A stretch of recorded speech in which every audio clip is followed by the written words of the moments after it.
There is the novelty, the historic, unprecedented situation that we're going to have a former president who's a convicted criminal, and we're going to have a son of a president who's a convicted criminal. And I'm just wondering what you think of that. Yeah, I think if in a country with 350 million people, this is the choice we have.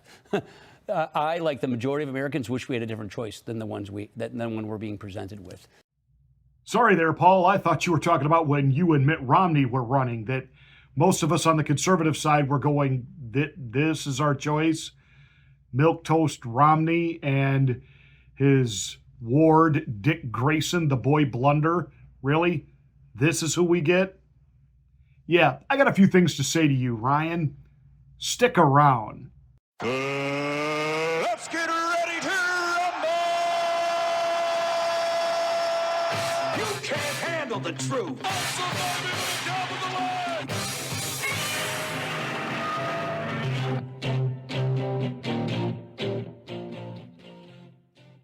Hi, I'm Pastor Marty, and this is the Afternoon Drive. Please make sure that you are subscribed to the channel, and once you are, smack the bell, click the word all. That'll give you a notification of my rants, my ravings, and my undeniably flawless reasonings. Hey, please like and share this video. That's the only way we get the word out that we're here. Thank you so much for watching and being a part of the Afternoon Drive.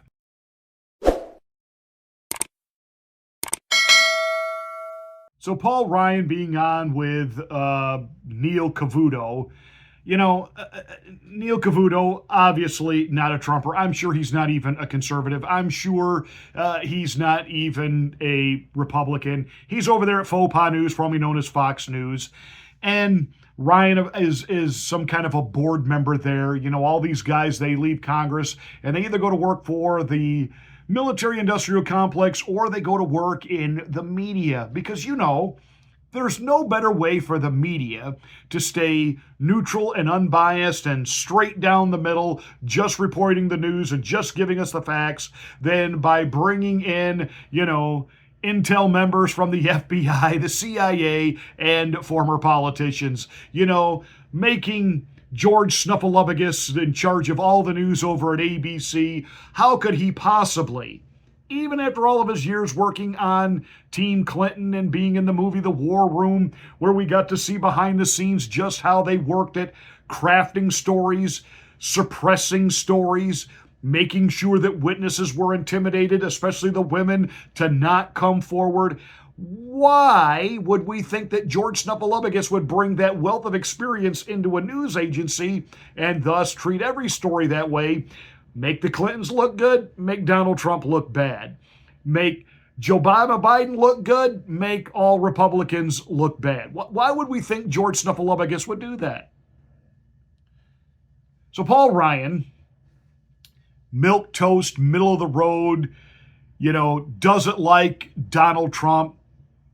There were so many other ways that things could have been done during the Trump administration that would have turned things around. Really? Because, you and your ilk have been in charge of the Republican Party since the death of Reagan.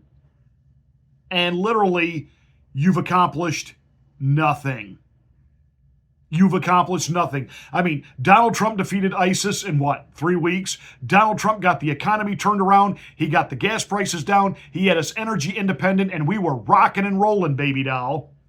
And we're not forgetting, Mr. Ryan, that you were leading the House at the time, and it was the House Republicans that were giving Donald Trump, the newly inaugurated president, a harder time than the Democrats, because you were believing the Russian disinformation, and there could have been collusion there, and you were holding the Republicans back from getting on board with Team Trump.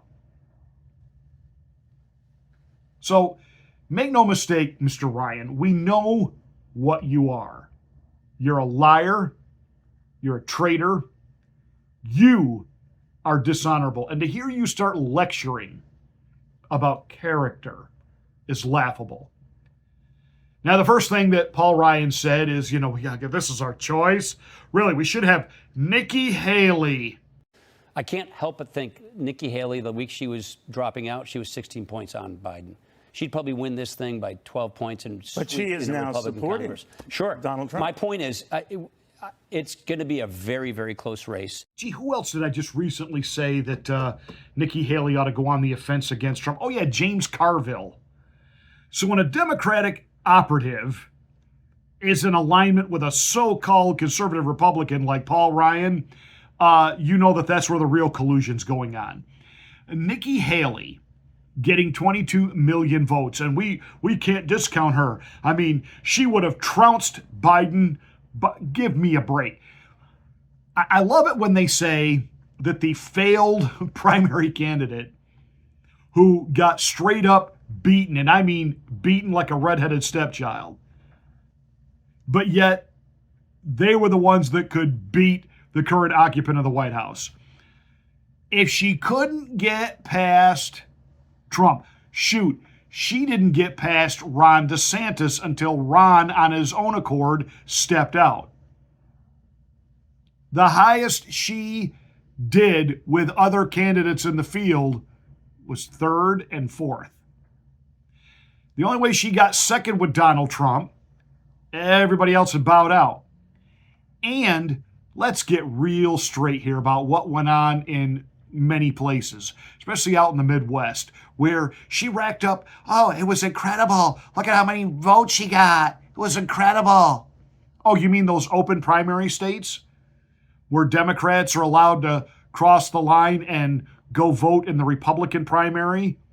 You mean when the Democrats were padding Nikki's numbers with Democratic votes because they wanted to steal the primary for Nikki so that Nikki could run against Biden? And you think they wanted her to run against Biden because they were worried that Joe Biden would lose to her by 12 points, Paul Ryan? No.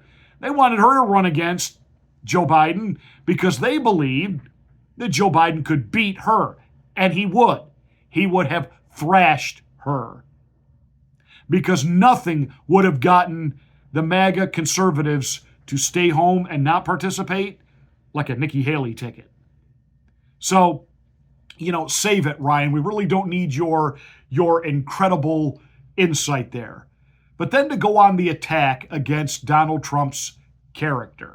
A lot of these folks who also shared your same concerns about Donald Trump have sort of said, all right, we're rallying around Donald Trump. You had said, though, that would not be the case with you. You had said that he's a populist and an authoritarian narcissist, that character is too important to me, and it's a job that requires the kind of character he just doesn't have.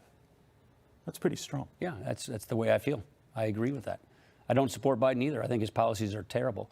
I hate the fact that I feel like I got to write in a Republican like I did the last time in 2020. I voted for him in 2016, hoping that there was going to be a different kind of person in office. And I do think character is a really important issue. If you put yourself above the Constitution, as he has done. But what happened? I think that makes you unfit for office. Wow. Wow. Wow. You, who are a part of the absolute swamp, you who were a part of doing everything you could when Donald Trump first got into office to slow up, hinder, and stop him from having any real progress, withholding Congress from getting on board with the Trump agenda. Because after all, there's a special counsel being put together. He is colluded with the Russians. And you and Rance Pubic Hair Priebus and the rest of that Washington inside ilk did everything you could to destroy Trump from within. Isn't that right, Mike Pence? Because you were in on all those meetings too. I am not going to be lectured to about character from a guy who is part of that military-industrial complex that would have us at war continually, perpetually, with somebody because it's grift that makes money, who sold out conservatism a long time ago, who represents the surveillance state, the infringement of our rights, who pays lip service to Republican ideals, but when he gets behind closed doors, he votes like a socialist, like a liberal. Don't you dare Don't you dare, with that little boy grin, don't you dare talk about character. You have none.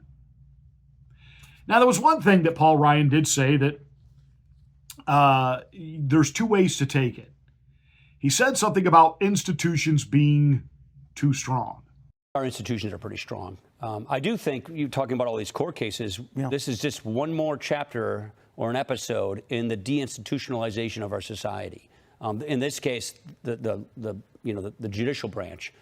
I do think our institutions are strong enough to endure this. We have a separation of powers. We have 3 separate co-equal branches of government. We're chipping away at them, but they are still strong enough to withstand whatever is going to be thrown at it. January 6th is a good example. January 6th never had a chance of being successful because the institutions were too strong to have anything overturn that. So I don't think, given the legislative branch, the judicial branch, the executive branch, and the tension that they have, that we're gonna have anything that disables our democracy.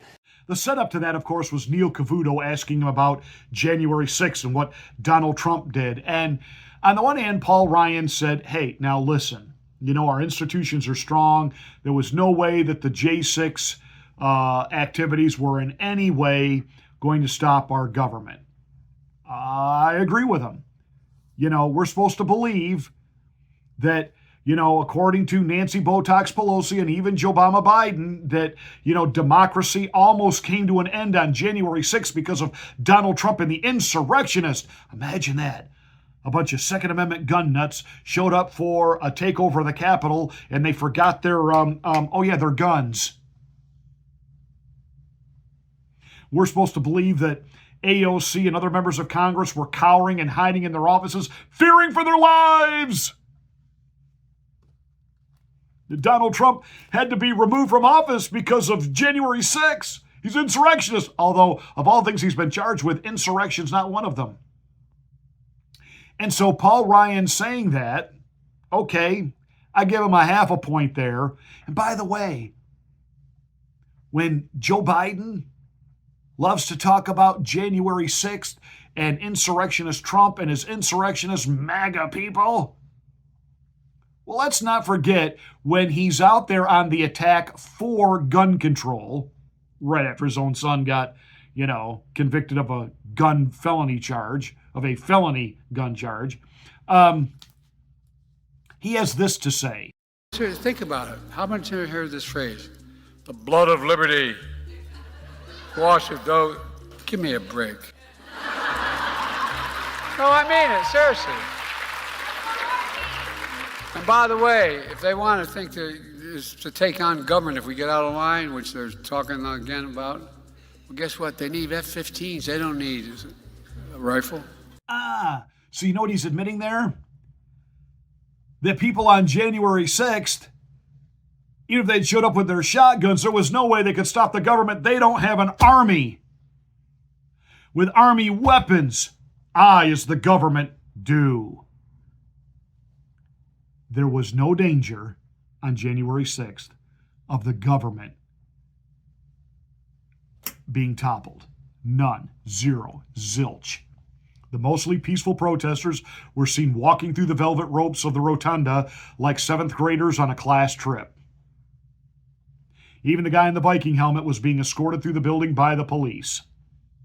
By the way, he's out now of jail and running for Congress. This whole thing was a deep state op. They put infiltrators into the crowd to get things stirred up, to create this vision of a hostile takeover. And the establishment Republicans, i.e. the Paul Ryans, and the vitriolic, vile individuals like Nancy Botox Pelosi, they were all in on it. But there's something else about what Paul Ryan said about institutions being too strong that ought to chill you. He's sitting there as a smug member of the inside elite, the deep state, saying, we're too strong for you. Get in line and do what you're told. We're far far too strong for you. That's Paul Ryan. And we need to stand with Donald Trump. We need to stand on populism, not because it's the fascist form that is taking over the government and is going to thwart our freedoms. It is the Paul Ryans. It is the establishment Republicans, the Mitt Romneys. It is the establishment Democrats, the Nancy Pelosi's, the Chuck E. Cheese Schumers, the Joe Obama Bidens. They're the fascists. They're the ones that work together to stop your freedom and to stop mine, to control us, to manipulate us, and to bend us to their will. They are the enemies of democracy.